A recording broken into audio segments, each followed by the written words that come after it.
Hello and welcome to another AutoCAD 2007 CAD clip talking about 3D stuff. And this is one of the few times in order of normality we are going to fly before we walk or run. And we're talking about is the new Fly tool here in AutoCAD 2007. And it's really a two-handed operation. You're going to use your mouse to are going to be your vision, your line of vision, and then your keyboard is actually the travel point. And I should point out in the beginning that walk and fly, which we're going to see here on our dashboard, fly and walk, which are right under here on our navigation, are very much the same, and there's some settings we're going to look at. The difference being, the main difference is that when you use the walk tool, you cannot, you're fixed to a Z elevation. So as you move around, your eye level vertically doesn't change, whereas with fly you can look up and look down, and therefore skip off the ground more or less and go up into the air and then back down again. With the walk tool, you are fixed at a certain elevation as you walk around. But the operation and the settings are very much the same. So just before we get started, let's have a look in here at our walk and fly settings. And this is kind of a trial and error. First of all, we have settings, display instruction window. You're going to see a new palette show up when you go into the walk and fly, and there's like a picture-in-picture. It looks like a lot of the different video games you play where you can move around and see a picture-in-picture of where you are with your objects. So settings, display instruction window once per session, because there will be an instructional window that shows you how to use your keyboard. Display position locator window, which will display it or not, which we'll see the bird's eye. And then current drawing settings, walk, fly, step size, and steps per second. Okay, so I've set this to be 50 in this particular drawing, and it depends on how big your drawing is in the unit. So this is going to be a trial and error, but this is where it is. So I can hit OK on that, and that was again in my under my navigation walk and fly settings. The other thing is I'm noticing about these flyouts on these toolbars is if you pick the one on the top, it doesn't execute it. You have to actually let go of it to activate it, which is strange. When I go in here, if I use the walk tool, it'll start the walk tool, etc. Okay, but once the walk tool is on the top, by clicking on it really does nothing. At least that time it did. But the thing is, I'm finding that it's just a bit of a finicky thing where I've found that if the button's on the top, you still have to sometimes go down here and hit this button. Now, the first thing it says is walk and fly are only available when you're working in a view that is perspective. So you need to turn perspective off and on. So I'm just going to hit cancel on that and hit escape. First thing I'm going to do is I'm going to go up here and turn on my conceptual view, and then I'm just going to position myself. And a lot of times what the best thing to do with your walk and fly is at least get yourself in a starting position by using your normal, shift middle mouse button to swivel and then zoom in and zoom out to a point where you kind of want to start your fly or your walk. So tip number one is really position yourself after you've done your settings. Now what happens is I'm going to go in here and I'm going to turn my perspective mode on so it won't ask me that again. And now I'm just going to go in here and I'm going to start my my fly. I'm going to let go on the fly tool.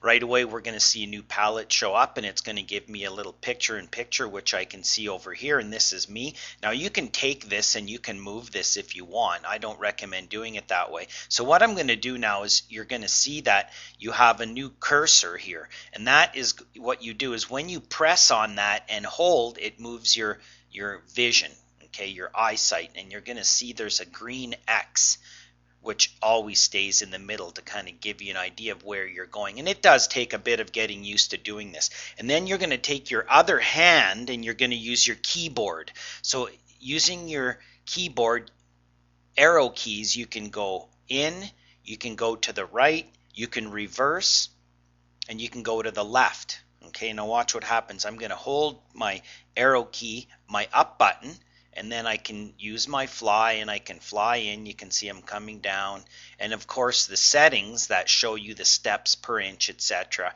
are all going to help you. And then so with flying, again, you can come in, you can zoom right over top of the building, and then you can get into close. It changes your display. Okay, and then you can then look up. Okay, and you can also drag as you go. At any point in here, you can just wheel in and wheel out with your mouse. Okay, just wheeling in and wheeling out. And then if you take your mouse and drag and let go with just your finger, regular mouse button, you can actually kind of pan around. Okay, and then sometimes you have to reposition yourself, and then again you can use your arrow key and you can continue that fly through and kind of skim up over top of these buildings, or you can go down as you please. Now eventually you'll see over here that you're kind of at the end of the line now, and the thing that I've noticed is that if you try to fly and turn yourself around, it'll take forever. So the key here is sometimes I say is zoom out, or what you can do is to turn around, just take your mouse and drag like you're panning. Okay, notice over here you're turning around. I find to turn around you basically have to kind of stop and use your mouse to turn around. Okay, now that you've turned around, you can maybe wheel your mouse back again, and it will always go by the angle at which you're going. So if you want to go up higher, you can wheel in. So I'm just wheeling right now, and you can see what's going on over here. Wheeling out, basically turning around and resetting for my fly through. Okay, so here we go again. I'm going to use my arrow key, and I'm going to hold it in, and then now I can fly by. Maybe go down, try to work my way around here. Notice what happens when you get too close. It just kind of goes through and there's a transparency effect. Okay, flying up, and then you can start move your mouse above and you'll start to go up higher, etc., etc. Now you've gone kind of beyond the scope of where your objects are. Again, I'm going to use my mouse button, click just a regular mouse button. Left mouse button, and then I get myself in position. Okay, zoom back a bit. Maybe you want to drag down to get your line of sight back up again. Okay, see how I'm doing that? I'm going down like this, and then I'm wheeling. Okay, and then you can also use your arrow keys. Now I'm using my arrow keys. Okay, to go in and out. Okay, and then remember again, using a mouse button over here. Okay. Again, you can take that and just move that if you want right on screen. Okay, and then sometimes you have to just kind of, if things get all botched up, you just hit an enter and it bumps you out and it leaves you in that view. Now I can use my normal pan command and my shift middle mouse button, maybe get myself in position, because it's going to take a bit of practice. Okay, and it really depends on the shape. The flyby is much better for the flying, for actually going through a path. To go through and turn around and come all the way back, I'm finding is a little bit tricky to do, but maybe over some practice I'll learn how to do that. So here we go into here again, fly. Now watch, I'm going to click on here and it won't start the command, but if I click on here and I go down and let go on here, now it starts my fly command. And now maybe I'll change my settings. Let's go back to here and change my fly settings. Let's make it 100 units. Okay, and let's see if how that makes a difference.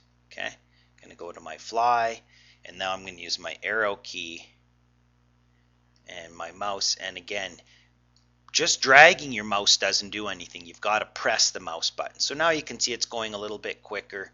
Skim by, up and over. And then you might have to stop and kind of go like this if you want. Stop, use your mouse, regular mouse button, okay, and zoom in and do your flyby.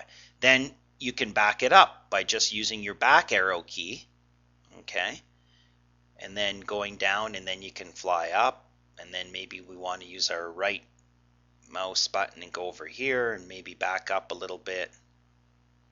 As we please. Sometimes it's easier to get yourself in position beforehand. So using your arrow keys, okay, while in here, to go back and forth, and your regular left mouse button to use your eyesight.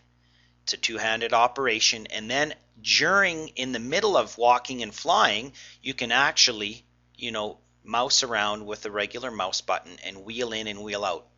You can't use your shift middle mouse button when you're in a fly mode. Okay, so then sometimes you have to do a bit of readjusting by using your regular mouse button and your wheel, and then off we go again with our arrow key and our eyesight. Fly over here, maybe have a look at this green building, maybe try to work my way around here. Not too bad. Okay, then you get yourself into some trouble. You can kind of wheel out or back out using your arrow key. So definitely takes a little bit of practice. So you can combine this with the motion picture tools that we've covered as well in trying to get all your different little videos. And we're going to see that once we're in this mode, we can then go and hit the record button and stuff over here. We're going to talk about that in a upcoming lesson. So hopefully that helped you out with your new AutoCAD Fly tools in version 2007.